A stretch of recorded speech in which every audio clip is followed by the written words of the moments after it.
پیر صاحب جب فتح مکہ ہو گئی، حضور صلی اللہ علیہ وسلم کعبہ شریف میں داخل ہو گئے، اس کے بعد کیا ہوا؟ اللہ کے نبی نے کیا فرمایا کہ جو آج اپنے گھر کا دروازہ بند کر لے گا اس کے لیے بھی کوئی جنگ نہیں، امان ہے، وہ سکون سے رہ سکتا ہے۔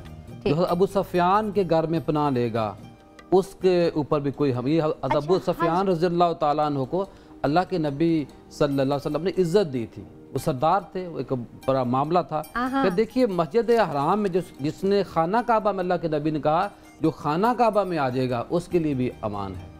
اور میرے آقا جب داخل ہوتے ہیں اور جب اس وقت کیا تھا کہ آئے محمد یا تو ہمیں قتل کروا دے گا یا کم از کم سزا کیا ملے گی کہ ہمیں کہے گا کہ مکہ سے نکل جائے، بے دخل کر دیا جائے گا۔ کریم آقا نے جب خطبہ دیا باہر آ کے نفل پڑھے، اور آپ دیکھیے کہ 10,000 صحابہ کی جماعت جب اللہ اکبر کہتی ہوگی اور اللہ کا نبی پہلے کہتا ہوگا، صحابہ بعد میں کہتے ہوں گے، تو کس فرش تک اور عرش تک آواز کا جو ایک اپنا ربط ہوتا ہوگا۔ یہ بڑا اللہ کے نبی نے جب باہر آئے نفل پڑھے اور کہا کہ اب بتاؤ میں آپ سے کیا ماجرا کروں، کیا معاملہ کروں، تو انہوں نے کفار سمجھدار بھی تھے اور آپ کی سخاوت بھی مشہور تھی، کہا کہ اے نبی صلی اللہ علیہ وسلم آپ کرم والے باپ کے کرم والے بیٹے ہیں، لیکن رحیم باپ کے رحیم بیٹے ہیں، ہمیں امید آپ ہمارا اچھا سلوک کریں گے۔ اللہ کے نبی کا یہ سننا تھا، کہا جاؤ میں نے آپ کو معاف کر دیا۔ سبحان اللہ۔ یہ میں ایک منٹ 2,000 صحابہ بنے اس دن یہ مسلمان ہوئے۔ اچھا میں تھوڑا سا یہ میں آپ کو لیکن پیر صاحب ہم اس پہ ہم آتے ہیں، لیکن بات یہ کروں گی آپ ہی کی بات سے کہ وہ تو عام فتح مکہ کے وقت عام مکہ کے جسے کہتے ہیں رہائشی تھے، انہوں نے کسی نے زیادتی کی، کسی نے زیادتی نہیں کی، لیکن میں بات کرنا چاہوں گی پیر صاحب ابو سفیان، حضرت Abu Sufyan he was the worst enemy of Islam، ان کو کس طرح معافی مل گئی اور ان کے پھر گھر کو امان بھی دے دیا کہ بھئی جو ان کے گھر میں داخل ہو جائے گا وہ بھی امن و آشتی کا شکار ہو جائے گا؟ پیر صاحب نے حضور صلی اللہ علیہ وسلم کے لشکر کو کعبے تک پہنچا دیا ہے۔ اب ہم تھوڑا سا پھر باہر نکل کے بات کر لیتے ہیں۔ اچھا، جس طرح آپ نے سوال کیا ہے، اس کا مطلب ہے کوئی جنگی حکمت عملی تھی اس میں؟ نہیں، میں بتاتا ہوں۔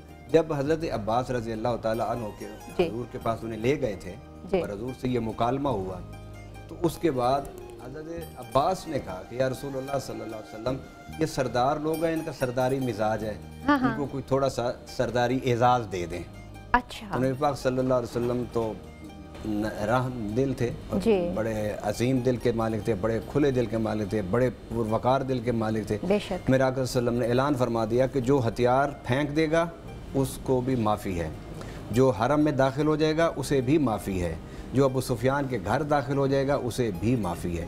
اس اعلان سے ایک عام تأثر یہ پھیل گیا کہ اگر ابو سفیان جیسے بندے کو معافی مل سکتی ہے اور ابو سفیان جیسے انسان کو اگر یہ اعزاز مل سکتا ہے تو اس کا مطلب یہ ہے کہ ہمیں گھبرانا نہیں چاہیے اور اس لشکر کے خلاف مزاحمت نہیں کرنی چاہیے۔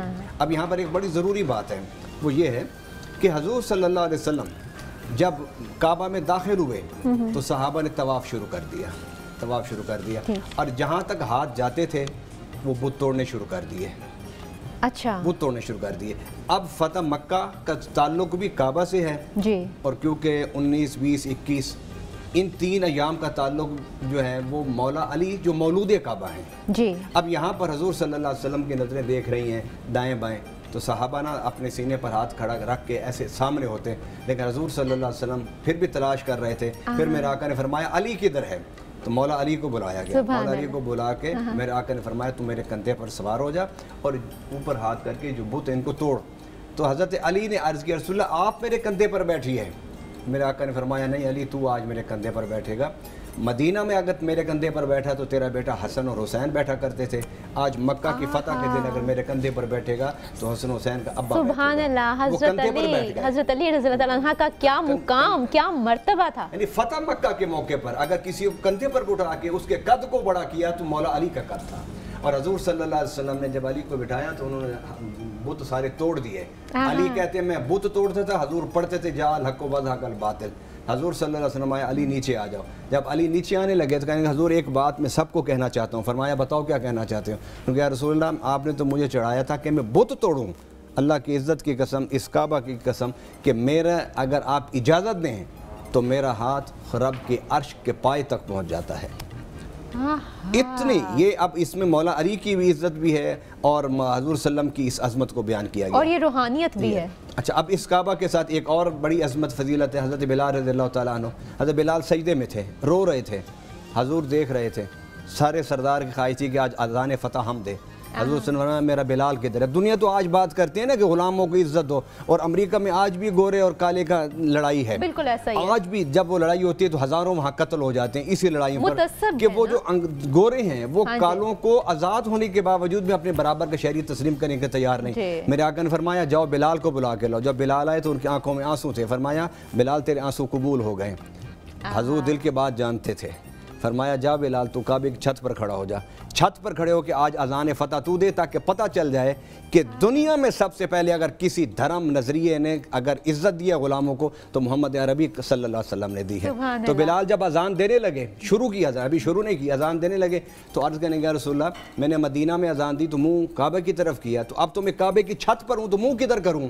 تو میرے آقا نے فرمایا میری طرف منہ کر لیں. سبحان اللہ. پھر حدیث میں ہے کہ حضور طواف فرما رہے تھے تو بلال کو جب یہ کہا کہ میری طرف منہ کر، تو حضور طواف فرما رہے تھے تو بلال بھی کعبہ کی چھت پر اس طرف گھوم جاتے تھے جس طرف حضور طواف کرتے تھے. سبحان اللہ، کتنا مبارک اور خوبصورت وہ منظر تھا.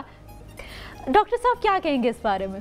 جاء الحق وزهق الباطل ان الباطل کان زہوقا. حق آ گیا، باطل مٹ گیا اور باطل مٹنے والا ہی تھا. ان منظروں میں ایک منظر وہ بھی تھا کہ بڑے بڑے جید حضرات صحابہ وہاں تشریف فرما تھے. ہر کسی کی خواہش تھی کہ کعبے کی چابی آج ہمارے پاس آئے گی. اچھا. لیکن رسول صلی اللہ علیہ وسلم نے اسی عثمان بن طلحہ کو بلایا جس نے وسلم کو چابیاں نہیں دی تھی. اسی گروہ میں نبی صلی اللہ علیہ وسلم نے اعلان کیا بلاؤ عثمان بن طلحہ کو. کہا عثمان بن طلحہ میں نے تمہیں کہا تھا اللہ ایک دن وہ لائے گا کہ چابیاں میرے ہاتھ میں ہوگی، لیکن میں تمہارے ساتھ وہ سلوک نہیں کروں گا جو آج تم میرے ساتھ کر رہے ہو. یہ لو چابیاں، قیامت تک کے لیے چابیوں کے متولی تیرا خاندان ہوگا. آج بھی انہی کا خاندان متولی ہیں. سبحان اللہ. نبی کریم صلی اللہ علیہ وسلم نے تو چیزوں کو بانٹا ہے، اختیارات کو نچلی سطح تک لے کر آئے ہیں. دنیا کا کوئی فاتح ایسی مثال اور ایسی نظیر پیش نہیں کر سکتا. جناب رسول صلی اللہ علیہ وسلم حضرت علی فرماتے ہیں، حضرت ابن عباس فرماتے ہیں ہم یہ سوچ رہے تھے کہ چابیوں کے متولی آج ہم بنیں گے، لیکن رسول صلی اللہ علیہ وسلم نے عثمان کو کہا تھا کہ اللہ وہ میرے پہ وقت لائے گا. اس لیے خانہ کعبہ کے اندر سارے بتوں کو گرایا گیا، ان کو دھویا گیا، تصویروں کو مٹایا گیا اور اللہ تعالیٰ کی رہبانیت کو، اللہ تعالیٰ کی توحید کو، اللہ تعالیٰ کی وحدانیت کو خالص اللہ کے لیے کیا گیا. یہ تھا فتح مکہ. جی بالکل، یہ تھا فتح مکہ. پیر صاحب آپ کو پتہ ہے جیسے ہم ہر روز آپ سے ایک وظیفہ چاہتے ہیں اور یہ فتح مکہ کے ایک مبارک دن کی خوشی میں آپ ہمیں کوئی اچھا سا وظیفہ عنایت فرمائیں. وظیفہ بیان کرنے سے پہلے حضرت سہیل رضی اللہ تعالیٰ عنہ بڑے دشمن تھے اسلام کے. ان کے بیٹے مسلمان ہو چکے تھے.